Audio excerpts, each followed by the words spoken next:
Hello, hello! Konnichiwa! And welcome! We're back.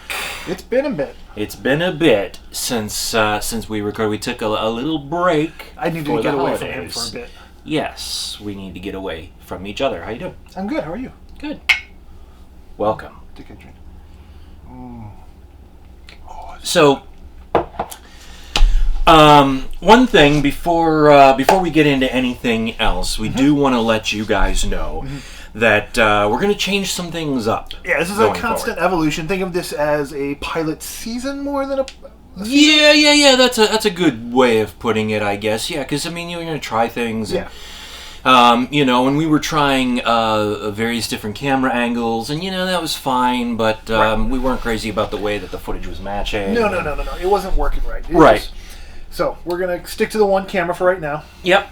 And we promise that we're gonna try. I can't guarantee that we'll succeed because we're both long-winded people, but we are gonna try to clip our word vomiting. Yeah, I know I'm a culprit on that one. I am too. We both have been, Especially when I start talking about like ones I really like. I know. The last couple episodes, we both have got, so we're going to try to tighten things up for you guys a little bit. Get a little more concise and get into things. Yes. That being said, we're here. Mm-hmm. We're back. It's good to be back. It is good to be back. Thank you, real quick, everyone that has followed and been subscribing to the YouTube channel and been so supportive of us. And for all those views you guys are giving us, it's really actually kind of made us feel kind of... It has felt really great, and not just for us, but for everybody at the Pull List, because you guys have made Prime Impact the top viewed show that we have on my Big Fat Pull List YouTube channel. Yep. Now, also having said that, the other big show that we have, Discoveries and Revisits, that is picking up a lot of steam, and I think it's because of the attention you've been giving us, and so we want to thank you for that as well, because that's a fun show for us to do. We get to have the guys on more. And basically, y'all are freaking awesome. Yeah, basically y'all are great, and thank you for all of the support. And again, we wanted to stress, send us suggestions of manga you want us to read. If we can get access to it, we'll read it. Yeah. We're both looking for new things to check out. But also, just any other general questions. If you have questions about, history with comics, or how did I get my hair to look so good, or how did you put up with each other all your lives? Separate bedrooms. Only later. Well, yeah. Only later. True. We actually had to share. God, what was that? How old were you when we moved out to the other house? That would have been 93-ish? Yeah, about 93. So I was coming around 11, 10 or 11. So we probably spent 11 years sharing a room with each other. Yeah, and then you went away to school, and then came back, and we shared a room together again for another 5 or 10 years. Oh my God, that's right, we did. Mm-hmm. That's right, when we were older, we shared a room too. Yeah. So, needless to say, we needed our own spaces. Yeah, that was rough. I mean, it was the 80s, and you had a small houses. And I mean, it's even still not uncommon today for some brothers and no, not at all. The other thing that we wanted to point out, guys, is that we want to try to cut down on our lag time of looking up things. If you've watched the show, you know that I don't remember names very well. We made note cards. Yes. Thanks to our mother, who is, a fan of the show. Mom, if you're watching, thank you for the idea of cheat sheets, which we probably should have come up with. I think she said Prime was the better person on the show. Oh, did she? Mm-hmm. I'm the favorite.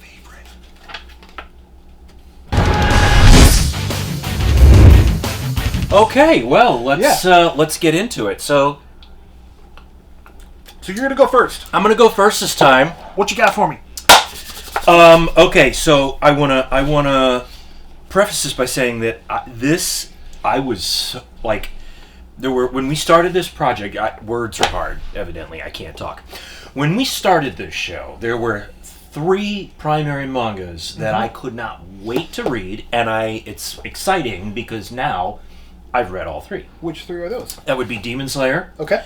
It would be Promised Neverland. Oh, okay. And it would be Tokyo Ghoul. Oh, interesting. So those were the 3 that and so now I have accomplished that goal for the season. So it's time to set a new goal. Yes. Nice. So I read Volume 1 of Tokyo Ghoul.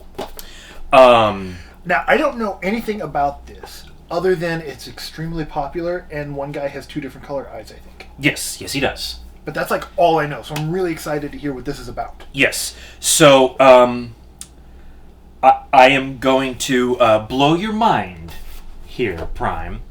I couldn't even finish it. Oh, really? I could not even finish it. Wow.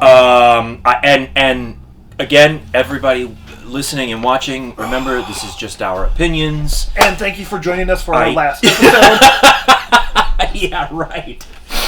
I completely respect what Tokyo Ghoul, has done as far as popularity wise, and I get that people love it. It just was not my thing. So, to give you a quick little overview of what it is, yes. So, this is another one of those cases where it is a world where you get dropped in and you have to just kind of go with what the world is. Sure.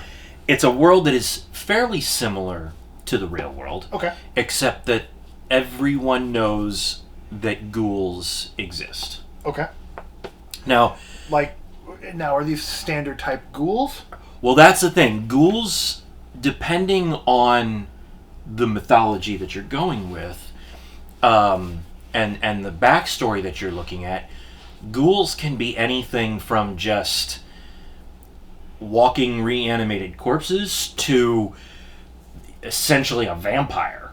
I mean, just depends on it throughout mythology. But they're all undead. Are they undead in this? I don't know. Okay. But what I can tell you is that the ghouls that are in this are much closer to the vampire end of things. Okay. Which could be a reason why I didn't care for it. Yeah, because you're not a big vampire guy. I'm not a big vampire guy. Now, I will say that one problem I have with vampire stuff is I don't like the fact that vampires are so often... I mean, I get that they're sexy, and I get that there's that angle to them. And I get that a lot of that comes through. Sure. I don't like how much we've gravitated towards that in art. Anne Rice's stuff I like. I like the vampires being kind of more humanized in that stuff. But and obviously Twilight is the far extreme of that idea. Right, but, it's in your top 3. Yeah. But that whole concept of I want vampires to be scary. Yeah, I've always wanted a it's the kind of off topic. The movie Let Me In. Yes, that's a great scary vampire story. That's why I love the classic film Fright Night and The Lost Boys, because the vampires are monsters. Yep. And I will say this for Tokyo Ghoul, the ghouls are monsters. Okay. Sort of. But it's enough monstrous that I can hang with that. Okay. I'm good with that. So basically, this follows a young man by the name... Using my cheat sheet. See, Mom? I'm using my cheat sheet.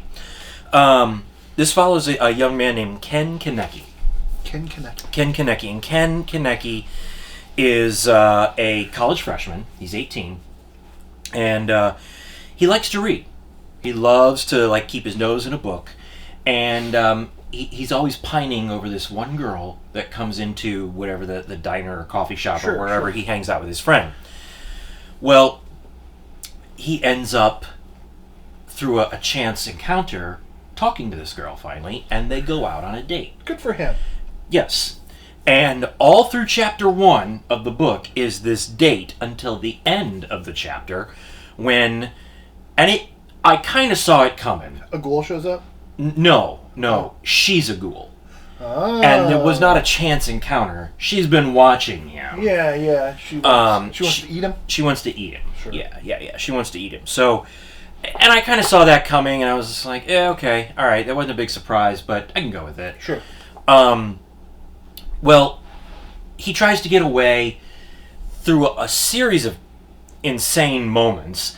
Basically, part of a building or something falls on both Kaneki and the ghoul. And the ghoul's name is Rise, I think. I think that's how you pronounce it. R-I-Z-E. Rise, I assume. It sounds like Rise to me. I can't imagine anything else. Yeah, right. Ritzy, maybe? I don't know. Anyway, this thing falls on both of them and crushes them. And it does, even though ghouls can sort of regenerate to a certain extent, it does enough damage that it basically kills her. But it doesn't kill him. He didn't die from it. Like, he's near death. But, like, the pieces that fell on him were not as bad as what fell on her. Okay, I get what you're saying now. So, they both get rushed to the hospital, and she has no family, they can't contact anybody, and so the doctor who's trying to save him, without getting any kind of consent from her family, because she doesn't have one, uses whatever organs of hers that are good to do an organ transplant and save Kaneki. For which he then gets, throughout the rest of the course that I'd read anyway, he then gets put into this massive media blitz and legal battle for having done this without getting the family's consent. So anyway, that's like a sub-story that's going on. When Kaneki comes to, he finds that he's not really hungry for food. Oh boy. Uh-huh. Yep. Basically, her blood get mixed with his blood? You put ghoul organs in, because ghouls can hide their appearance as humans. So I'm sure that the doctor was like, well, this looks close enough to... Looks close enough, let's do it. Or something. I don't know. So anyway, he starts turning... Doctors. Yeah. Saving lives. Jeez. So he starts turning. Now, I got about, I want to say maybe halfway through the book. Wow, that's a lot to go through halfway. Well, no, that's only about the first chapter and a half. Okay. And then I'm kind of jumping ahead here. I got about halfway, and he ends up meeting up with this other girl that runs the diner. Is she a ghoul too? Yeah. Okay. But not at first. Again, you're left to assume that she's not. Her name is Tuka Kirishima, I think is how you pronounce it. And she ends up being a ghoul too, and she ends up taking him to her like home, I guess, with her leader ghoul, who she only calls Sir. Okay, not the... No. And I'm assuming he has a real name, but I never got to a point where they introduce him. And yeah, I got the feeling that there are maybe warring factions of ghoul gangs, basically, and now he's the first human ghoul hybrid. And I just thought, where have I seen this story before? Oh, yeah. Underworld. Yeah, I was going to say, it sounds like Underworld. Uh-huh. Only Underworld moved quicker. That was my biggest issue with the book, is that it moved so slow. I mean, okay. This is not a large manga, but it's not one of the smaller ones either. Yeah. There's a lot in here, and to get halfway through, and only there does he end up going to this group, and he still has not realized exactly what has happened to him, and he still has not fully turned ghoul. Like, so it sounds like the pacing is almost like the one I did a couple of weeks ago, I Am a Hero, where it was kind of. The only problem is that It's written and drawn by Sui Ishida. Okay. I mean, no disrespect to Sui Ishida, and I'm sure that they are quite respected, and I can see the contribution to manga that they have made, and completely respect that. But just not your cup of tea. Not only my cup of tea, but because I am still getting used to manga. Oh, very true. I had such a difficult time following the art. Oh, really? Such a difficult time. I think as many problems as I had with the pacing and with the predictability of it, I probably could have gotten through it had the art been a little easier to follow. What was it about the art that made it hard to follow? The sequential end, the storytelling end. Interesting. Okay. And I mean, for you and I both being artists and both doing specifically, I mean, we do other kind of art, Sure. but we do specifically sequential comic art. Sure.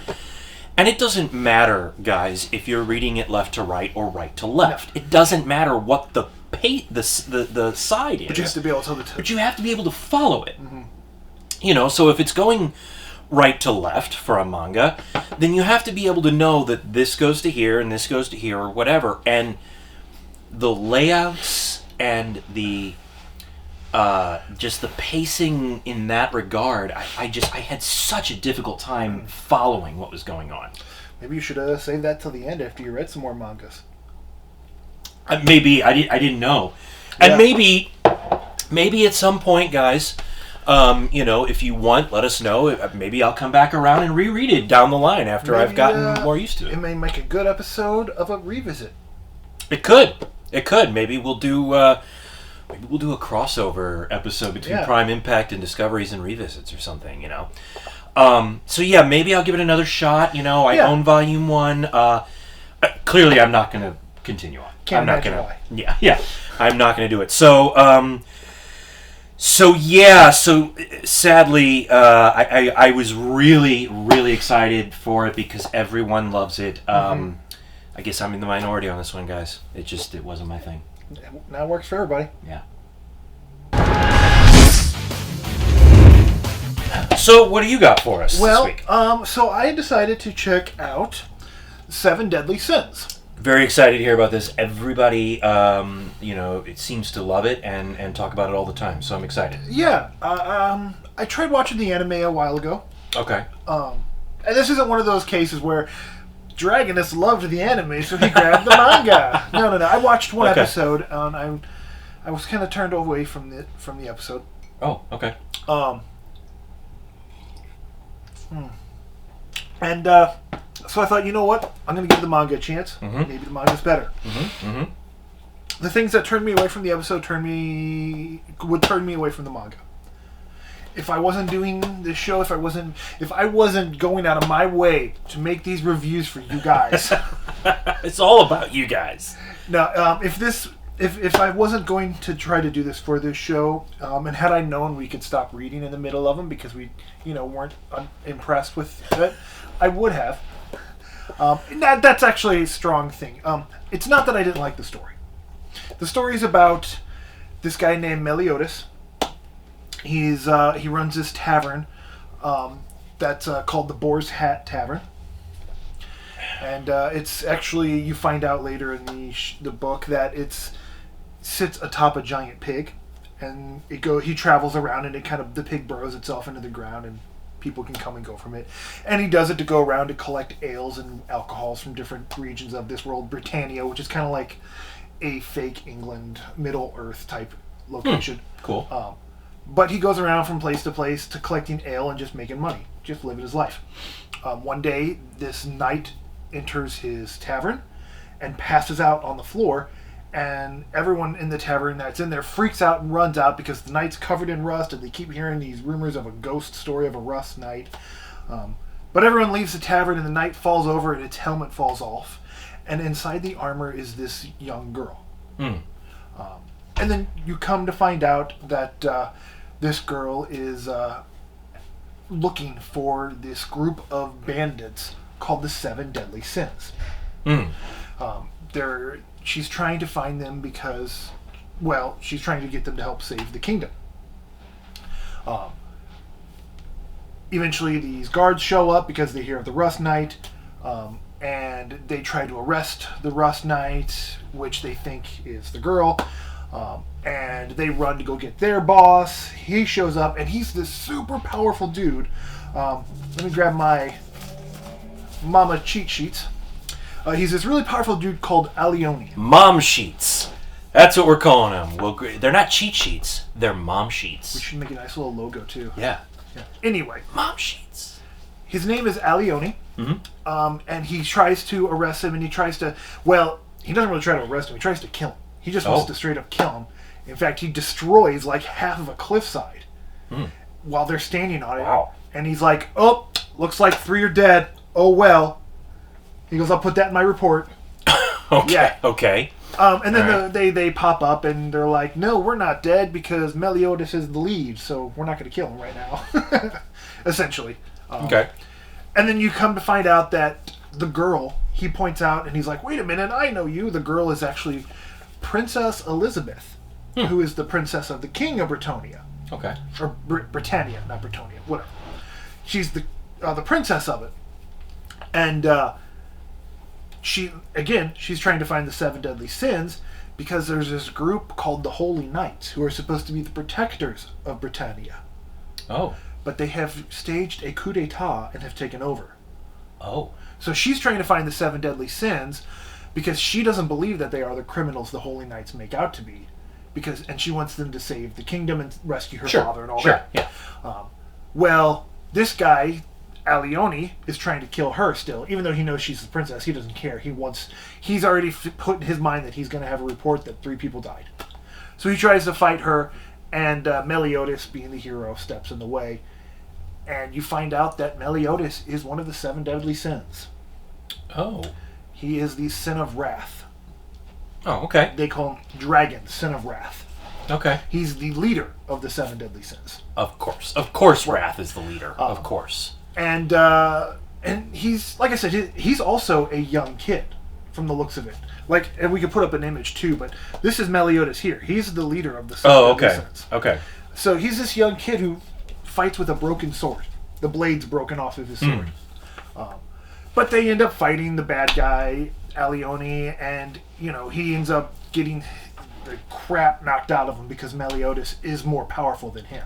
Because the 7 deadly sins are ridiculously powerful. And he gets knocked away, and Princess Elizabeth is like, ooh, was that a holy knight? And he's like, nah, that guy's not strong enough to be a holy knight.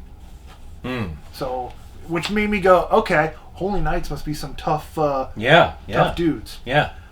So they decide, okay, we need to travel on. So they go to another town called Vanya, because he wants to go there, because Vanya ale is supposed to be the best ale around. Okay. So he wants to go replenish his stocks. So it's Oktoberfest. Right. Okay. Yeah. And he's like, we'll go there. Vanya ale is supposed to be really good. We'll get some Vanya ale, and then while we're there, we'll also see if we can't get any leads on where maybe some more 7 deadly sins are. Because he's like, I'll help you out.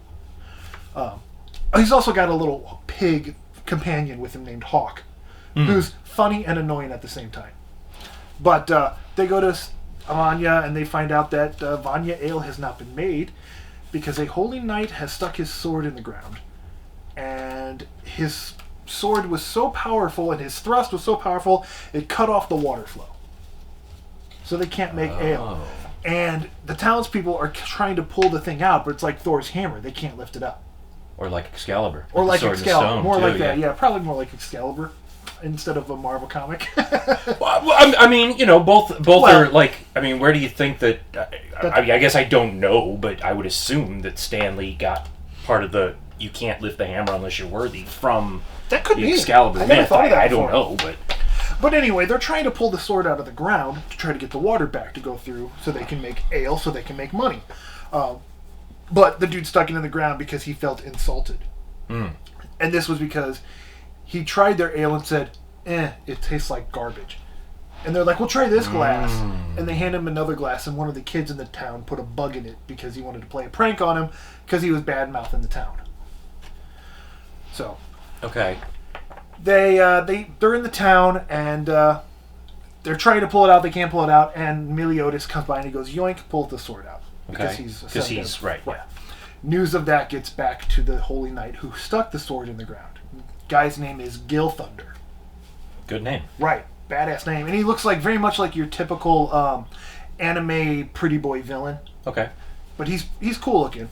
And Gil Thunder says, must be somebody powerful there. Better take care of it or test him or something. He grabs a spear and launches it from 7 miles to the town. And he throws the sucker 7 miles. Flies through town. Flies to town.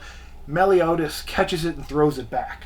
Oh, wow. Yeah. Okay. So they kind of have a little bit of an introduction thing there. And I think Gil Thunder is going to be a bigger villain as they go on. He doesn't fight Meliodas except for that one altercation. Sure, the spear moment. Right. Right. But they save the town, they get the water flowing, and they're like, okay, we're going to move on now. During all this, while the townspeople are celebrating that the water's free, Elizabeth, who's now working for Meliodas, as kind of a cover ID, she's working as his waitress at his tavern, hears that there's something going on in the woods nearby, that even so much so that the Holy Knights don't even go to it. So they go into the woods and all sorts of weird spooky stuff starts to happen there. Like they deal with mimicking goblins and all kinds of, fun little adventure stuff. And in the woods they come upon a girl named Diana, who is also a deadly sin. She is envy. And she, they find her and things, they wake her up because she's sleeping, and she is also a giant. Oh. Like 12 feet tall giant. Okay. But they wake her up and they're like, hey, we're trying to get the sins together. And she's like, oh, I was trying to find them too. And so she agrees to join up with him to try to find the deadly sins. And just at the end of it, Gil Thunder shows up. And that's the hook. That's the hook. Gil Thunder is standing in front of him and he's like, you threw my spear back, prepare to die. So, I mean, that's kind of the basics of the story. I didn't want to go into too many details, especially because people want to read it. That doesn't sound too bad, though. It sounds like a fun adventure, right? Yeah. Yeah. There's one major problem. What? The pervertedness. Oh, really? Yeah. When Elizabeth first shows up to the tavern and passes out, they take him and his pig Hawk. That's the pig's name, Hawk. Take Elizabeth to a room to rest up, and he's like, it looks like a girl. Then he smells her private regions and goes, smells like a girl, and then he cops a feel. Oh, whoa. And he is copying feels throughout the entire book. Whoa. Yeah, and that's kind of what turned me off. That's part of why I stopped watching the show after the first episode, because I was like, this is middle school, elementary humor. Well, and I will say that I get that their culture views they sex in a very different way, and not condoning in any way their treatment of women and specifically young girls in entertainment. I know. But that is a very common thing for them. Now, that doesn't make it right. And I also know, and I did a little super, super, super massive 2-minute in-depth research.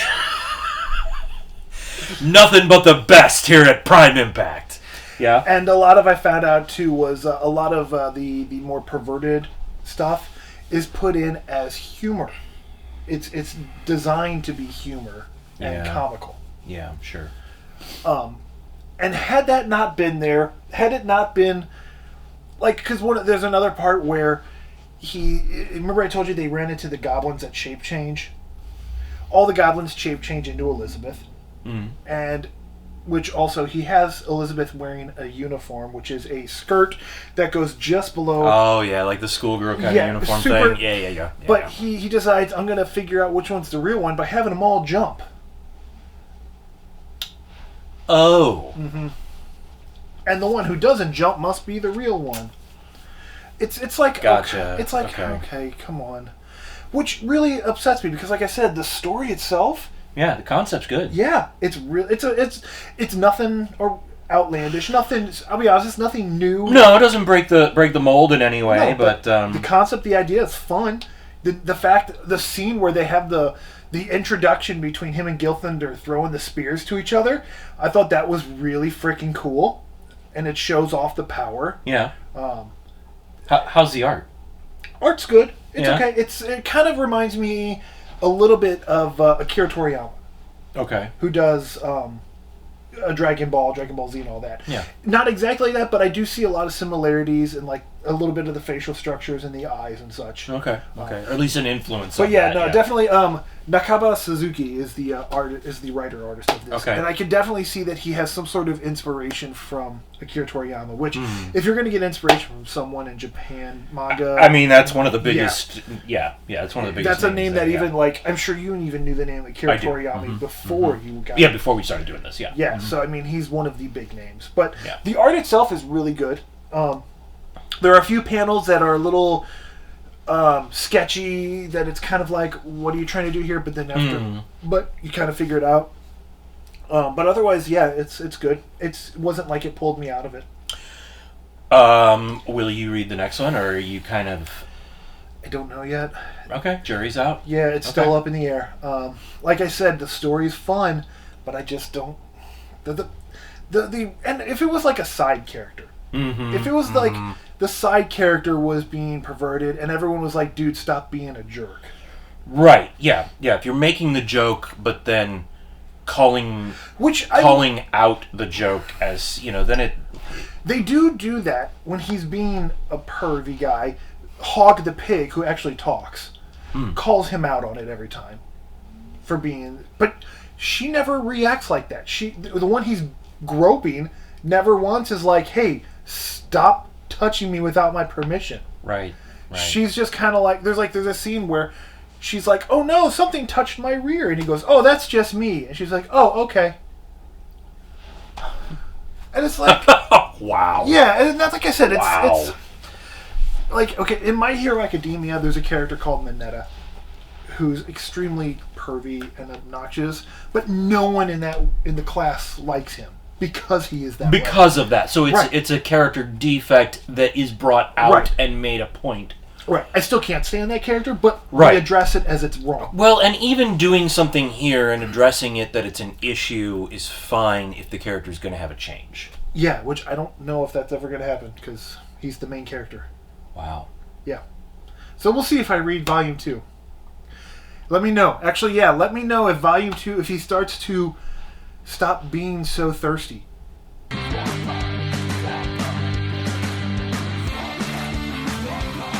Okay, it's that time. Yeah, gotta do the swap time. It's swap time. Okay, swap. Tokyo Ghoul for you. Yeah, I'm curious to see if I'm going to enjoy this more than you.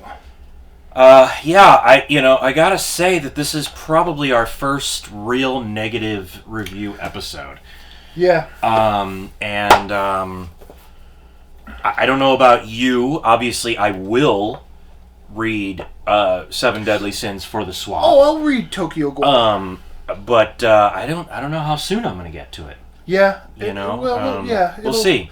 It'll get read, and it'll get on Patreon once it gets read. Yep. So, once again, guys, to find our swap time reviews, head on over to patreon.com/MyBigFatPullListPodcast. We should just, going forward, just cut pictures, video of Petrie. We'll blur that. He gave away Pistol's secret identity on air. When Pistol shows up, he's gonna rip him apart. Well, it's been fun, guys. We bleeped him out. Yep, that's the end of Dragonus Prime. Now we've got a feud brewing.